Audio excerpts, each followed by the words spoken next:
Authoritarian regimes often begin with a promise.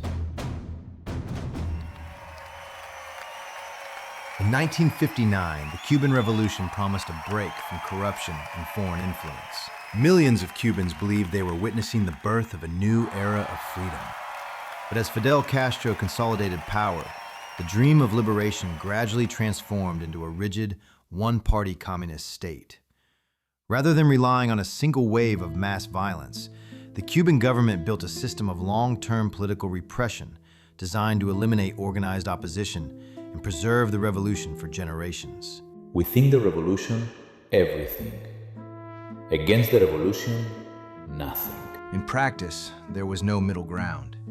Those who opposed the revolution, or were merely suspected of doing so, risked being labeled enemies of the state. To enforce this vision, the regime created the Committees for the Defense of the Revolution, or CDRs.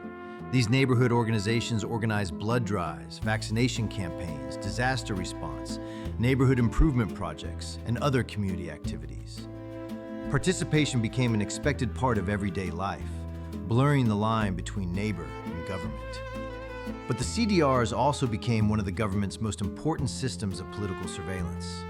Members were encouraged to monitor political loyalty, report suspicious behavior, and identify anyone viewed as a threat to the revolution. By the mid-1960s, millions of Cubans belonged to a local committee. To many Americans, the Committees for the Defense of the Revolution, or CDRs, might sound a little like a neighborhood homeowners association. Every neighborhood had its own committee, and everyone knew everyone else. Imagine if your HOA reported directly to the government, and your neighbors were expected to report on you. Imagine if your neighbors kept records of who visited your home, what political opinions you expressed, whether you attended church, or even whether you spoke with foreigners. That became one of the defining purposes of the CDRs. While they organized neighborhood activities, they also helped monitor political loyalty, encouraging neighbors to report suspicious behavior, political dissent, or anyone viewed as a threat to the revolution. Over time, they became one of the defining instruments of everyday state surveillance in Cuba. Did you see what he bought at the market?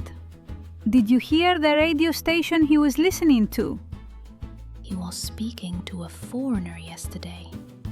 Write it down. The ministry needs to know his loyalties are wavering. Those who spoke out, or were accused of ideological deviation, could face imprisonment, harassment, or forced labor.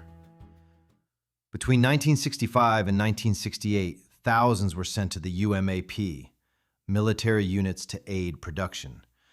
Religious believers, gay men, intellectuals, and others labeled undesirable were sent to these labor camps to be re-educated through exhausting work in the sugar fields. These were not isolated abuses.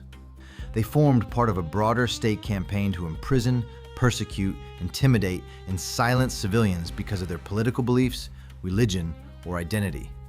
Patterns that many historians and human rights organizations point to when examining crimes against humanity in revolutionary Cuba.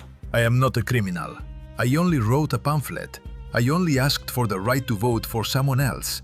Why am I behind barbed wire? Why am I being told my thoughts are a disease? You are here because you are a worm, an enemy of the working class. You will work until you learn to love the revolution or until you are no longer a threat to it. Although the UMAP camps eventually closed, the system of political control endured. Independent newspapers remained banned. Opposition parties were prohibited. Dissidents continued to face surveillance, imprisonment, and intimidation.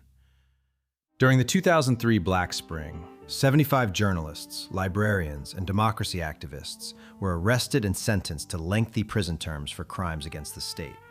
Their wives, mothers, daughters, and other relatives responded by peacefully marching through Havana, dressed in white, becoming known around the world as the Ladies in White. Carrying gladiolus flowers, they demanded the release of their imprisoned loved ones. Rather than allowing peaceful dissent, many of these marches were met with acts of repudiation. State-organized mobs that shouted threats, harassed demonstrators, vandalized homes, and pressured critics into silence or exile. Cuba demonstrates that crimes against humanity are not always defined by the number of people killed. They can also involve the systematic persecution of civilians through imprisonment, forced labor, surveillance, censorship, and the denial of fundamental freedoms. The methods differed from Stalin's Soviet Union, Mao's China, or Cambodia's Khmer Rouge, but the goal remained familiar: eliminate opposition and preserve the power of the state.